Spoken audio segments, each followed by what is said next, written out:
What is up, guys? In today's video, I'm going to be going over how you can get easy crown wins in Fortnite Chapter 4, or if you just want to win more often, this video should help you. If you guys do enjoy this video, remember to give it a like, subscribe if you like to see more, and comment down below how many crown wins you have so far in Chapter 4. So typically in my videos, I talk about what you should do if you want to get better and actually improve in the game. That way you can win more in the long run after you have improved and you've gotten better at fighting and more comfortable with the game. This video is going to be different than that. This is more about just winning, assuming you already know how to fight and assuming you already are decently familiar with the game. Or if you just don't care about that and you want to try to win a bit in the short term, this video can work. But ideally, like I've said in many other videos, if you are newer to the game or you just aren't comfortable fighting in the game, it's going to be very hard for you to win. This can work and you can eke out some wins sometimes. But if you're not comfortable fighting and you're nervous fighting, it's going to be very hard for you to beat a decent player in endgame. So just keep that in mind. The first thing we're going to talk about is where you want to land. If you do want to land more and win more consistently, you're going to want to land at somewhere more of a low-key spot. This is going to be spots that are kind of on the edge of the map or not a named POI. And the Chapter 4 map actually has a lot of very good low-key spots. There's this castle on the far left side of the map that has 4 potential oathbound chests and a 5th potential oathbound chest at a nearby castle as well. And it just has a decent amount of loot in general. I think this is a pretty good landing spot. I know a lot of very good players that like to land here and grind for wins. I think this is solid.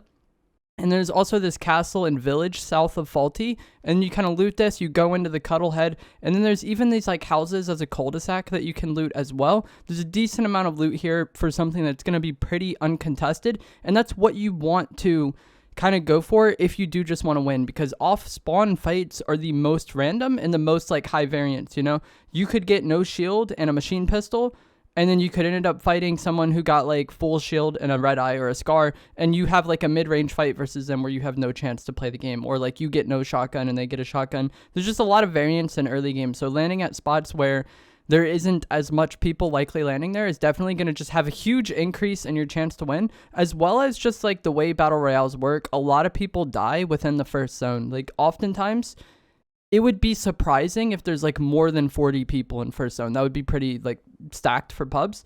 Usually it's going to be 20s, 30s maybe. And so 70% of the lobby is gone already just off first zone. So if you avoid fighting in first zone, you have a much higher chance of winning. So these are some low-key spots I'd recommend. Like I said, there's a lot on this map. There's a website called Fortnite.gg. I'll have it linked in the description down below. And you can use this to find spots. It has highlights of where the spawns for everything are, chests, floor loot, oathbound chests, coolers, etc. It's a really good resource if you guys do want to find a more low-key uncontested spot to land. These spots won't always be uncontested. You will have some people landing here with you sometimes, but it's just going to be less frequent and less volume, you know? Faulty might have 15 people landing there, whereas a spot like this might have 2 or 3 aside from you. For the weapons you want to run, there's a lot of viable loadouts this season, I think, but my favorite is going to be the Thunder Shotgun, the Tactical Pistol, Chug Splash, the Shockwave Hammer, and the Red Eye for zero build. For build mode, I run the Machine Pistol over the I run the Twin Mag SMG over the Tac Pistol because I feel it's better at taking walls. But for zero build, I really like Thunder Shotgun, Tactical Pistol, Chug Splash, Shockwave Hammer, and the Red Eye AR. So that's my favorite loadout. I feel it's pretty self-explanatory. I do have another video talking about it, but I feel those are just the best in-roll weapons across the board this season.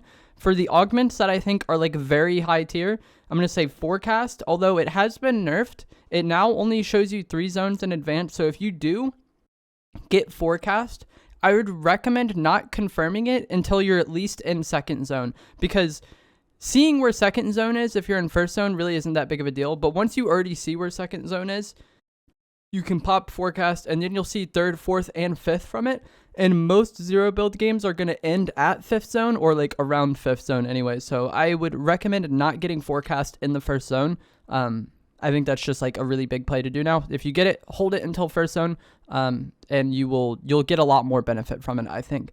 So Storm Mark is also incredibly good. This pings people every time the storm closes, and so you get several different kind of radar spikes essentially throughout the course of the game, and this is very helpful in endgame because once the zone is small enough, you're going to see pretty much everybody that's still alive, but at any point throughout the game, it is very nice just having that peace of mind of whether or not there's people around you. Splash Medic, I think, is very good as well because I like carrying chug splashes.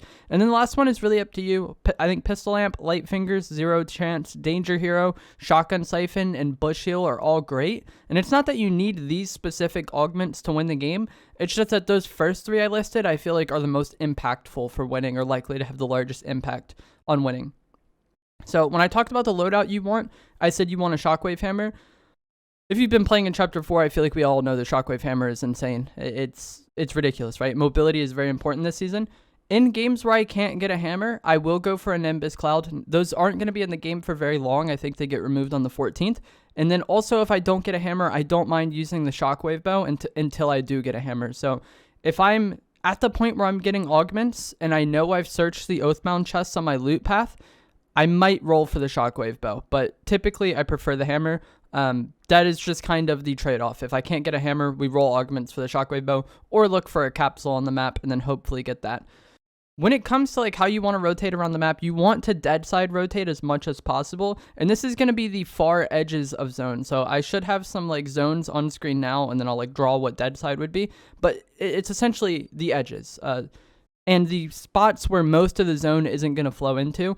If you have a very north zone, the south edge of that zone is going to be most contested because most of the map has to flow in through that area. So if you go around the far left side and then up and in, or around the far left side and then up and in, you're going to be in the top half of zone and you're going to be chill. So it's like basically whatever corner is the most inconvenient to get to, most people are not going to flow in that way. If you have a zone that's just center map, it's kind of different, but most zones tend to be more on the edges of the map, and just whatever spot is most inconvenient to get to is going to be the least consistent, or the least populated, So avoiding the most contested side of zone will make your life much easier because in BRs, the more you fight, the more chance you have to potentially lose the game, potentially get third-partied, Deku Smash, Kamehameha, RPG. There's a lot of nonsense in the game right now, and the more you fight, the more risky it is. So rotating dead side is the easiest way to potentially win the game.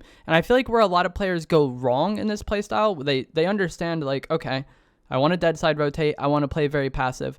And so they just spend all game hiding, which can work, but I feel like where they go wrong is that they don't ever put themselves in a position to win the game. They're just always committed to hiding in bushes or hiding in random houses. And then when the game eventually gets to that point where it's one fight to decide the game, they just have such bad positioning and such a bad like start to the fight that it's hard to overcome. So I would say play pretty passive, play dead side rotates, and then when the game gets to the point where it's pretty late into the game, maybe like if it's solos, there's 5 people left, or the zone is just pretty small, try to like identify what the best spot to be is, and then control that. If there's one house in zone, and it seems like that house is going to get favored, especially if you have forecast, you want to be the one controlling that rather than just hiding in a bushing and then like eventually having to push the house, So it's a combination of playing passive and knowing when to take advantage of when you can win the game. And that's just basically what it comes down to. When the game is at a state where it's about to be winnable, then you want to have ideal positioning. But for like third and fourth zone,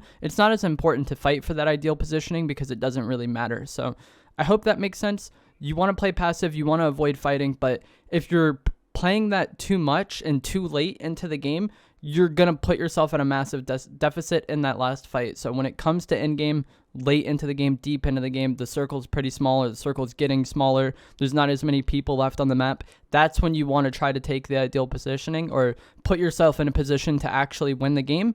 And I think that, like I said, is the biggest thing because newer players or lesser experienced players who aren't used to fighting, they don't really know what to do at that point, so they just commit to hiding for too long, and then they end up losing the game. So I hope this video was helpful and informative. If it was, remember to give it a like, subscribe if you like some more. Like I said, this is short-sighted if you're not already decent at fighting, but if you're solid at fighting and you understand the game, then you probably understand the point in which you kind of go from playing passive to winning the game anyways. But if you aren't used to fighting, I wouldn't recommend playing like this. I do have several videos on how to actually improve in the game. It's like a pyramid. This is the top of the pyramid. But if you don't have like the other levels of the pyramid, you're not going to win as consistently. You can sometimes win, but it's not going to be as consistent. But leave a comment down below letting me know how many crown wins you have in Chapter 4. I hope you guys like this, enjoyed it. Subscribe, like. I'll see you in the next one. Thanks for watching.